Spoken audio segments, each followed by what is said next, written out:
ఉద్యమకాలం నుంచి రాజీ లేని పోరు చేస్తున్న బీఆర్ఎస్ నేతలపై రేవంత్ సర్కారు కక్ష గట్టింది. పదే పదే ఉద్యమ నేతల్ని టార్గెట్ చేస్తూ అక్రమ కేసులు బనాయిస్తోంది. తాజాగా బీఆర్ఎస్ నేత ఉద్యమ నాయకుడు ఎర్రల శ్రీనివాస్ను టార్గెట్ చేసింది రేవంత్ ప్రభుత్వం. ఓ అక్రమ కేసు బనాయించి ఆయన్ను అరెస్ట్ చేశారు. హఠాత్తుగా ఓ కేసును తెరపైకి తెచ్చారు. ఆయనకు ఎలాంటి సంబంధం లేని కేసులో కుట్ర చేసి ఇరికించారు. అదే సాకుతో ఏదో ఉగ్రవాదిని అరెస్ట్ చేసినట్టుగా ఎర్రోల ఇంటి దగ్గర పోలీసులు నానా హంగామా సృష్టించారు. అక్కడ ఎర్రోల శ్రీనివాస్ ఇంటికి పోలీసులు చేరుకున్న విషయం తెలిసి బీఆర్ఎస్ నాయకులు భారీగా చేరుకున్నారు. వాళ్ళతో పాటుగా బీఆర్ఎస్ పార్టీ లీగల్ టీం కూడా అక్కడికి చేరుకుంది. అయితే అందరూ చూస్తుండగానే బలవంతంగా ఎర్రోల శ్రీనివాస్ను అరెస్ట్ చేసి మాసబ్ ట్యాంక్ పోలీస్ స్టేషన్కు తరలించారు పోలీసులు. ప్రస్తుతం మనతో మాట్లాడేందుకు బీఆర్ఎస్ పార్టీ సీనియర్ నాయకులు డాక్టర్ చిరుమల రాకేష్ గారు లైన్లో ఉన్నారు. రాకేష్ గారు, బీఆర్ఎస్ నేతల్ని టార్గెట్ చేస్తుంది ప్రభుత్వం, ప్రశ్నిస్తే కేసులు, అణచివేతలు ఇవన్నీ అంటున్నారు. సో దేనికోసం, ఎందుకోసం ప్రభుత్వం ఇట్లా అక్రమ కేసులు పెడుతుంది? ప్రభుత్వం ఏం చేద్దాం అనుకుంటుంది అనేది ఏం చెప్తారు? హలో రాకేష్ గారు. హలో ఎస్ రాకేష్ గారు, వినిపిస్తుందా? హలో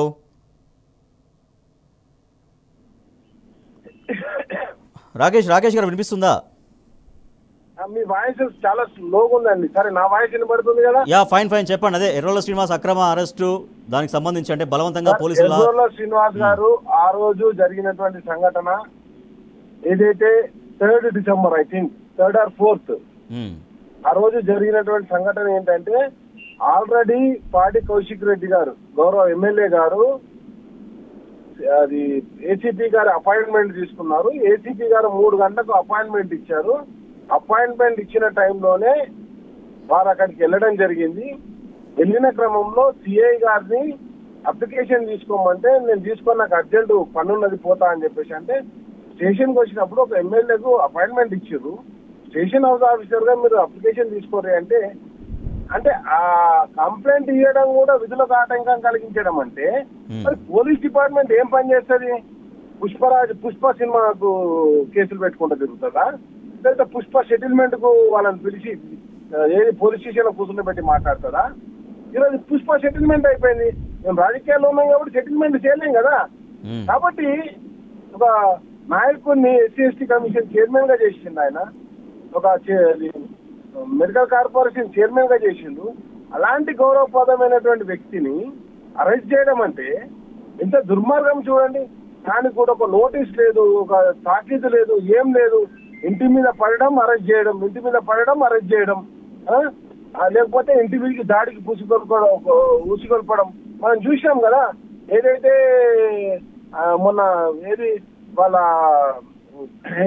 అల్లు అర్జున్ ఇంటి మీద దాడి చేయడం, అంతకుముందు పాడి కౌశిక్ రెడ్డి ఇంటి మీద దాడి చేయడం, నిరంతరం దాడులు, లేకపోతే పోలీస్ డిపార్ట్మెంట్ అడ్డంగా పెట్టుకొని అయితే హోమ్ మినిస్టర్ గా సెటిల్మెంట్ లకు పాల్పడడం, అంతకు తప్పితే ఈ ప్రభుత్వం ఏం చేయట్లేదు. మొన్న మీ పార్టీ మాజీ ఎమ్మెల్యే పట్నం నరేంద్ర అరెస్ట్ చేశారు. సో ఇవాళ ఎర్రోల శ్రీనివాస్ అరెస్ట్ చేశారు. ఇంకా ఇవాళ ఎర్రోల వంతు, రేపు ఇంకెవరో, ఎల్లుండి ఇంకెవరో, ఇలాగే ఉంటుందా? ప్రభుత్వ వైఖరి మార్చుకోవాలంటే ఏం చేయాలి? ప్రభుత్వానికి ఏం చెప్తారు మీరు? ప్రభుత్వ వైఖరి మారదండి, మీరు అది కూడా రాసి పెట్టుకోండి. పట్నం నరేందర్ రెడ్డి గారు అక్కడ లేకున్నా ఆయన ఏదో ప్రొవోకేట్ చేసిందని. అవునండి, కష్టం వచ్చినప్పుడు లీడర్కే ఫోన్ చేస్తారు, లేదా పక్క పార్టీ వాళ్ళకి ఫోన్ చేస్తారా, కాంగ్రెస్ పార్టీ వాళ్ళకి ఫోన్ చేస్తారా? కాబట్టి నేను ఏమంటున్నానంటే, ఇది కంప్లీట్ గా దుర్మార్గమైనటువంటి చర్య. కాబట్టి దీన్ని మేము తీవ్రంగా ఖండిస్తున్నాం. మాకు పోరాటాలు కొత్త కాదు, అరెస్టులు కొత్త కాదు, కానీ ప్రజల పక్షాన పోరాడుతుంటే, ఆ రోజు తెలంగాణ ఉద్యమంలో పోరాటం చేసినప్పుడు అప్పుడున్న కాంగ్రెస్ పార్టీ ఇదే విధంగా వ్యవహరించింది. ఈ రోజు ఏదైతే ప్రజల గురించి పోరాటం చేస్తున్నప్పుడు కాంగ్రెస్ పార్టీ ఇదే విధంగా వ్యవహరిస్తుంది. మీరు ఒకటి గమనించండి, కాంగ్రెస్ పార్టీ పాలనలే ఎమర్జెన్సీ పాలనలు ఉంటాయి, దుర్మార్గమైన పాలనలు ఉంటాయి. ఈరోజు ఒక్కటే పని మీద పెట్టుకున్న వాళ్ళు హైడ్రాతో బెదిరించి రియల్ ఎస్టేట్ వాళ్ళ దగ్గర డబ్బులు లాక్కోవాలా, లేకపోతే మన మూసీ రివర్ ఫ్రంట్ అని పెట్టి అక్కడున్న వాళ్ళ దగ్గర డబ్బులు లాక్కోవాలన్నా, లేకపోతే పుష్ప లాంటి సినిమాలను సెటిల్మెంట్ లకు పిలిచి సినీ ఇండస్ట్రీని మొత్తాన్ని కూడా ఎన్కన్వెన్షన్ కూలబెట్టి నాగార్జున లాంటి వాళ్ళను కూర్చుండబెట్టన్నా, సెటిల్మెంట్ చేసుకోన్నా, లేకపోతే పుష్ప లాంటి సినిమాల ఆ హీరోకు సంబంధం లేనటువంటి అంశాన్ని హీరో ఏదో మర్డర్ చేయడానికే పోయినట్టు ఎట్లయితే సృష్టించారో, ఈరోజు మా ఎర్రోల సీన్ కూడా అదే విధంగా సృష్టించడం జరిగింది, కేసు పెట్టడం జరిగింది. ఆ కేసులో ఉన్న వాళ్ళందరికీ నోటీసులు ఇస్తే అయిపోయింది కదా. ఫస్ట్ స్టేషన్ నోటీసులు ఇస్తే వాళ్ళందరూ అటెండ్ అవుతారా, అటెండ్ కారు, తర్వాత డైరెక్ట్ గా అరెస్ట్ చేయడం అంటే ఎంత జాప్యంగా ఈ రాష్ట్రంలో ఉన్నటువంటి ముఖ్యమంత్రి ఎవరైతే ముఖ్యమంత్రి ఉన్నాడో ఆయనే హోంశాఖ మంత్రి. రైట్. లా అండ్ ఆర్డర్ అన్నింటిలో విఫలమవుతుంది. అయినా కానీ ఆయన ఈ విధంగా అరెస్ట్ చేసుకుంటూ పోతుండు. న్యాయస్థానాలు ఉన్నాయి, మేము తప్పకుండా న్యాయస్థానాలతో పోరాటం చేస్తాం. న్యాయస్థానాలు మాకు సరైనటువంటి న్యాయం దక్కుతుంది. ఆల్రెడీ నరేందర్ రెడ్డికి దక్కింది, లగచర్ల రైతులకు దక్కింది. కాబట్టి నేనేమంటున్నానంటే ఈ రోజు మా ఎర్రలో సీన్ తరఫున కూడా పార్టీ మొత్తం ఆయనకు అండగా నిలబడతాం, ఆ పోరాటం చేస్తాం, ఆయన కాపాడుకుంటాం.